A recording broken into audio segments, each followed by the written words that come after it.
En este vídeo te voy a enseñar la configuración para que tengas tu placa base B650i Night Devil de Jginyue perfectamente configurada. Y es que hay muchos reportes de personas que dicen que en esta placa base no se puede poner las memorias RAM a más de 4500 MHz. Y en este vídeo te voy a enseñar cómo tienes que configurar las memorias para ponerlas a su frecuencia real. En mi caso estoy utilizando unas de 6000 megatransfer, y un detalle que tienes que tener en cuenta es que hay dos modelos de esta misma placa base. Uno salió hace menos de un año, este sería el modelo nuevo y vendría ya preparado con las actualizaciones instaladas para que puedas utilizar Ryzen de la serie 7000, incluso los de la serie 9000. Y hay otro modelo que sería el antiguo, que solo vendría preparado para los Ryzen de la serie 7000. A pesar de esto, en la página oficial de Jginyue encontraréis las actualizaciones de la placa base antigua por si queréis hacer un update del procesador y utilizar, por ejemplo, uno de la serie 9000. La configuración de este tutorial es perfectamente válida para las dos placas base, pero si aún no te has comprado esta placa base y estás pensando en hacerlo, te recomiendo que veas este vídeo que te aparecerá aquí arriba, en el cual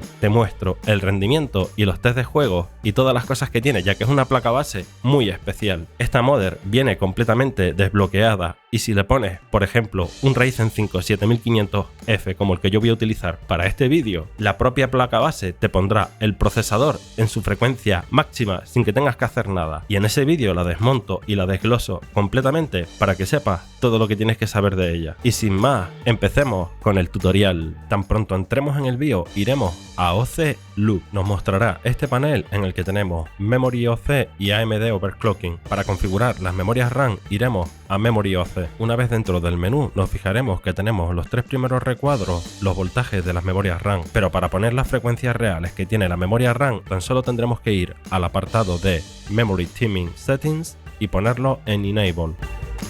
De forma automática se te activará el perfil XMP, pero vale también para Expo, ¿vale? Esta placa base los tiene los dos ahí mezclados. Una vez hecho esto, a vosotros os aparecerá el perfil XMP en Profile 1. Pero si lo ponemos en Profile 1, fijaros, y aquí es donde está el fallo que la mayoría de gente comete para no poder poner las memorias RAM a su frecuencia real, y es que teniendo activado el perfil XMP 1 como haríamos en cualquier otra placa base, no podríamos configurar las frecuencias reales. Tendremos que poner Default Profile para que podamos poner manualmente la frecuencia real de las memorias RAM, y lo vais a hacer tal cual os lo estoy mostrando. En mi caso, en el recuadrito que aparece justo arriba de Auto, pondré 6000, que es la frecuencia que tienen mis memorias RAM. Vosotros poned la frecuencia que tenga vuestras memorias. Recordad que aunque ponga perfil XMP, da igual porque vale para XMP y para Expo. Una vez hayamos terminado con esta configuración, podemos guardar los cambios como te estoy mostrando, y si no las tenéis activadas, iros a la pestañita de Security, ir a Security Bot y lo dejáis en Enable como te estoy mostrando, ya que esto es una opción importante para poder jugar y que no te salte el sistema antitrampas de todos los juegos y poder jugarlo sin que te largue un error. Una vez hecho esto, iremos a la pestañita de Advanced, activaremos el Trusted Computing, o sea el TPM 2.0 como estáis viendo, y ya os dejo con la configuración. Vosotros lo único que tenéis que hacer es ir revisando cada ajuste que estoy poniendo, pausando el vídeo si lo necesitáis, y ya está. Si este vídeo te ha sido útil, suscríbete y activa la campanita para que puedas estar al día y participar de los directos que realizo habitualmente, y nos vemos en próximos vídeos.